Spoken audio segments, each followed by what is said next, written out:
Welcome back to the Hive Doctor, your beekeeping mentor. Today I'm going to be taking the guesswork about how to make splits. So if you're interested in making more bees from the bees you already have, stick around.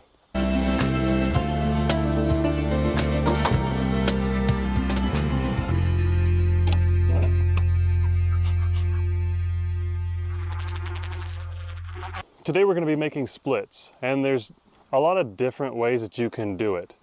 Whether you do it with not locating the queen, having queen cells that you put in both halves, or perhaps you have a virgin queen or even a mated queen. We're going to do it in the most basic way so that you can understand what to do and how to do it in any of those methods. Splitting a beehive is about two things. One, resource assessment, and two, resource management.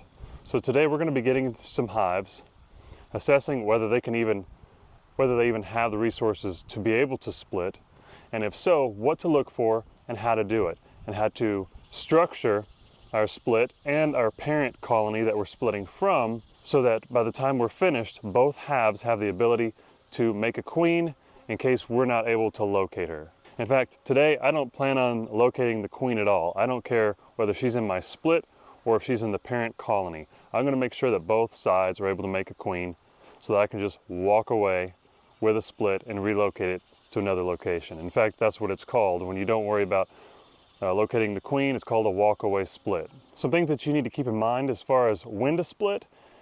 It's ideal, in my opinion, and through the research that I've done, to split during a honey flow, because that influx of resources coming in is going to give the bees a chance to create and make a higher quality queen. You don't want to do it on a rainy day or when there's poor weather, because the bees can be testy. You can do it if you feel like suiting all the way up. I don't. I always start off like this because that's my comfort level. If the bees get a little testy, I put on a minimal style veil, maybe a jacket. And since I have several apiary locations, I always take and relocate my splits by loading them onto my truck and taking them to somewhere else, so I can fill all of my yards. And I try to have at least 16 hives per yard, per apiary. Now, if you don't have the luxury of having multiple locations and you can only do an in-yard split, then you definitely want to make sure that you locate the queen and move her with the split. Because when you take a hive and you split it and put it somewhere else in the same yard, all the bees that come from that hive are used to reorienting and coming back home to the original location.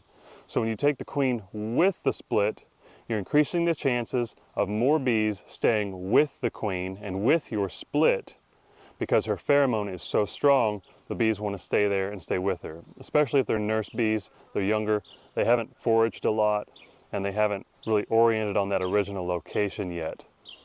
And one other thing to keep in mind is that the original parent colony that you're splitting from has a lot of field force that's going to be coming back at the end of the day and going back to that. So they're going to have the majority of the bees anyways. So with those ideas in mind, let's go ahead and get started. Okay, here's the hive we're going to hopefully split from today.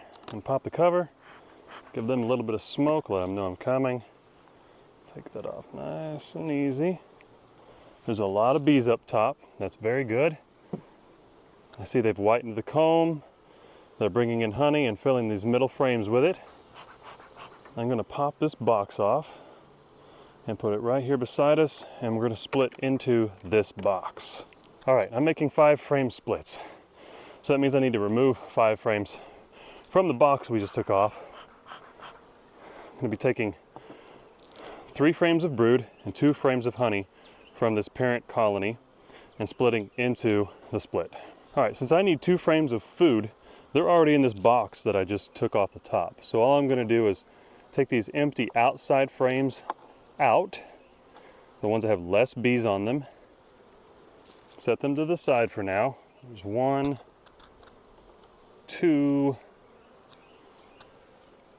and I'm going to remove the frames in the middle that do have food and bees on them to the outside, which is where they structure their food inside of a brood nest. So 1, 2, and this box was above a queen excluder, so I know the queen's not up in here. There shouldn't be any brood whatsoever. Okay, there's frame number 3.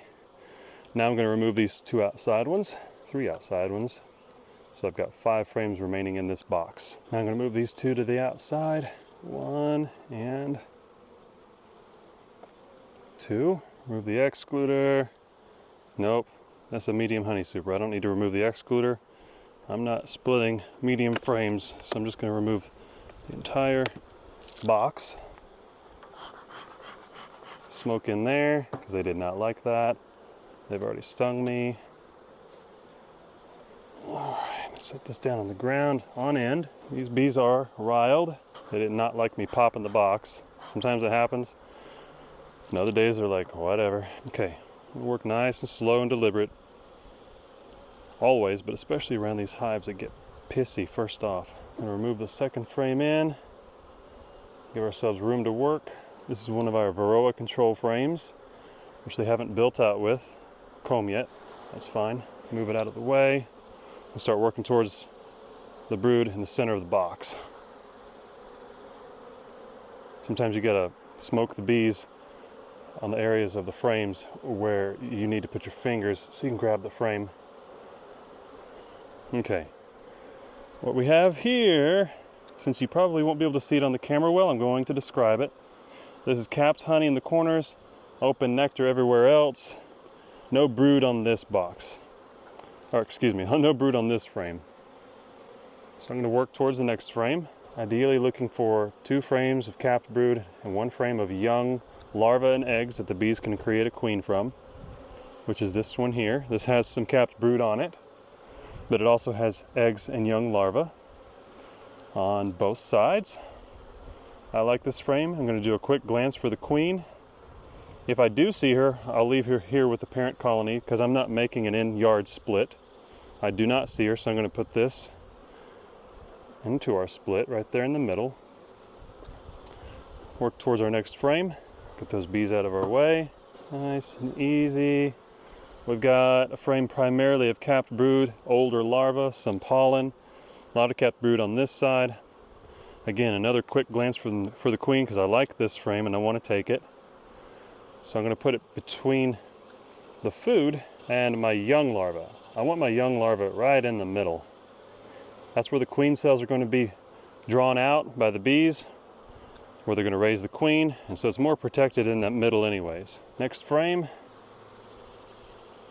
This is primarily capped brood and larvae, older larvae.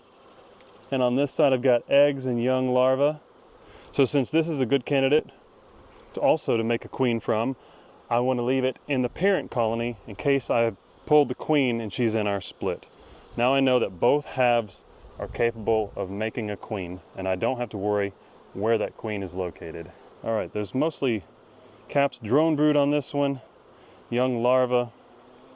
On this side, same thing because this is a wax foundation frame. I'll go ahead and put this in here as a filler towards my food. Go to the next frame. And if you recall, the queen has access in this hive to not only this deep, but the Illinois medium honey super above it. So there's probably brood in there as well. She might even be in that medium honey super box. Here's mostly capped. I'm going to take this one and go ahead and make room on the very outside of this box for an empty frame because it got plenty of bees, food, and brood in here. This colony has all the resources it's going to need to be able to create a queen, raise her ideally since we still have honey flow going on. So I've got a box from a dead out hive next to me I'm going to use. That frame has absolutely nothing in it. It's been robbed out. So now our split is finished. The only thing left to do is to move it to the truck onto the bottom board I have ready, put a hive cover on it, strap it down, and hit the road. But we still need to finish this up. So all the frames that are remaining in here, they need to be pushed in towards the middle because that's where they keep their brood, and I want what's left of their food in this box to be close to that brood. Okay, one more frame to go, and then we can fill in the spaces with the frames that we took out of the very top deep hive body that we removed to begin with, the one that we split into. All right, there's 1, 2.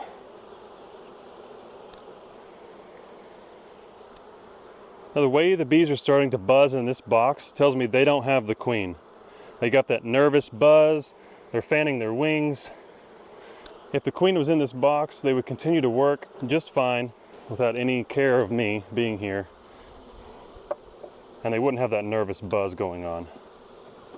And I feel pretty confident they're not in this box, so it means they're probably in the medium honey super that was above this one. All right, last frame. Smoke them. I'm gonna smoke the bottom of my honey super. Put the honey super back on. Scooch these bees out of the way. Now smoke these bees down. The queen excluder back on. And I'm gonna put a deep on top of this one. That was from the dead out, so they can clean it up and keep the hive beetle larva out of it. The parent colony is finished. All that's left is for me to take the split to the truck.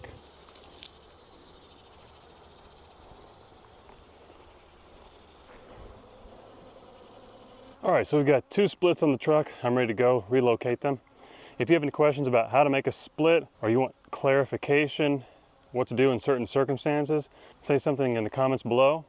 If you like bees, drop me one of these, and I'll see you in the next video.